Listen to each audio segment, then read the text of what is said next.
So I've mentioned in some of my previous videos how I like my food salty, and that is an example of just how much salt I put on. But anyways, right now what I'm doing is I've been doing one meal a day, one meal a day or 2 meals a day, depending on how I feel. Normally it's like I'll do one meal a day, and then the next day I'll do 2 meals, and then the next day I'll do one meal. As Listen to your body. And for me, if you followed the channel for a while, when I was younger, I did one meal a day keto for 2 years. And then I tried the snake diet, which was one meal every 48 hours. And that wound up like, I lost the feeling of like hunger because I just like kept pushing it down and ignoring it. So I no longer like knew what it felt like.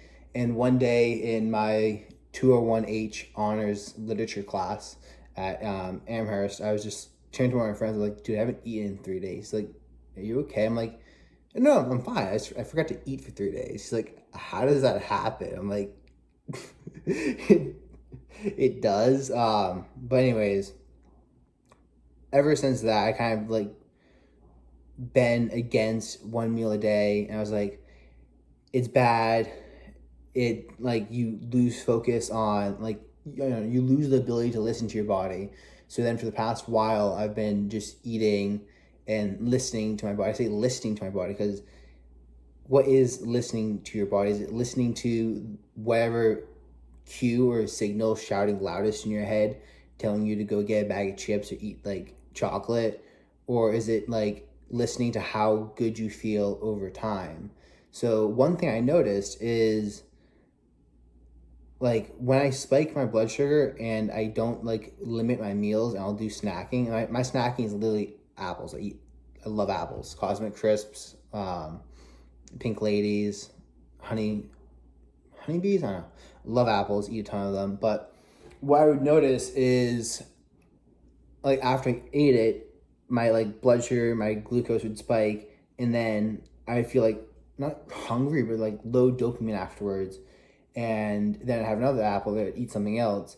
And it basically just led to me getting up to 200 pounds. I'm currently sitting right now at 184. And part of that is also due to going back to one meal a day. So I went back to it and I've been doing it. I honestly feel great. And it's like when I say listen to your body, I was thinking about this. I'm like, well, I mean, listening to your body is also listening to how you feel all the time. It's not just like the cue that's shouting. So right now I've been doing this, and I mean, my meal is this steak, a sweet potato, 2 apples, and then I'm gonna finish this off by taking 2 grams of betaine HCl and about 25 milligrams of caffeine, and then going for a 20-minute walk to aid in digestion. And I do this, then I fast the whole rest of the day. I don't feel hungry. Like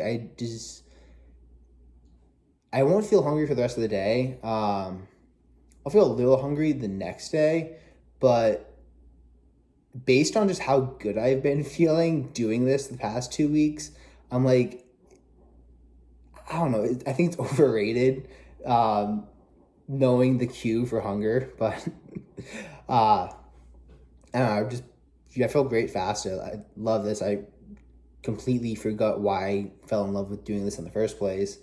And I think I can do it in a way this time where it's not going to be as detrimental to like my health. Because when you get to 48, I mean, it's not good at all. You're literally force feeding yourself to the point where you look pregnant and you have to lie down for 2 hours afterwards. And then going without food for extended periods of time, like literally 48 hours. So, well, 47, but doing this, I eat what I want to eat, which is why sometimes I do one meal a day, sometimes I do 2 meals a day, because I'm not forcing myself to eat more than what feels comfortable in my stomach. I can put down a lot of food, but it also helps because I typically do put down a lot of food in my meals, and I don't eat until what is full. I don't know. Eat until you're like until you're no longer hungry. I mean, I typically just eat until before the point where it would become uncomfortable to eat more, because I'm not sure if I knew what the feeling of fullness meant or if I didn't before I did 48s and prolonged fasting a while ago.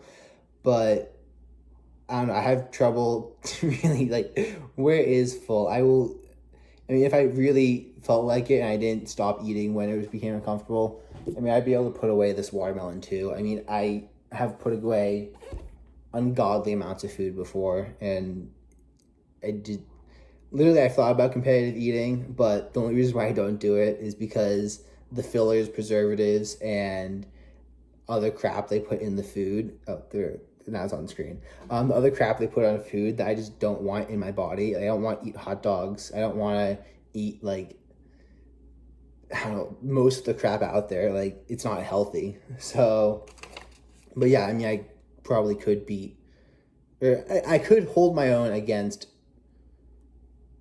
some eating competitions. I mean, I've seen the top competitive eaters. I'm not on their level even close to that. I don't even try to be. But compared to like the average person, I can put away more food than anyone I know.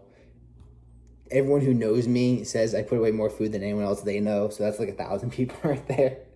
But let's see, I made some notes. After I eat, I typically like to do like, you're digesting, the blood like isn't going to be in your brain, it's going to be in your stomach processing the food, which is why it helps walking.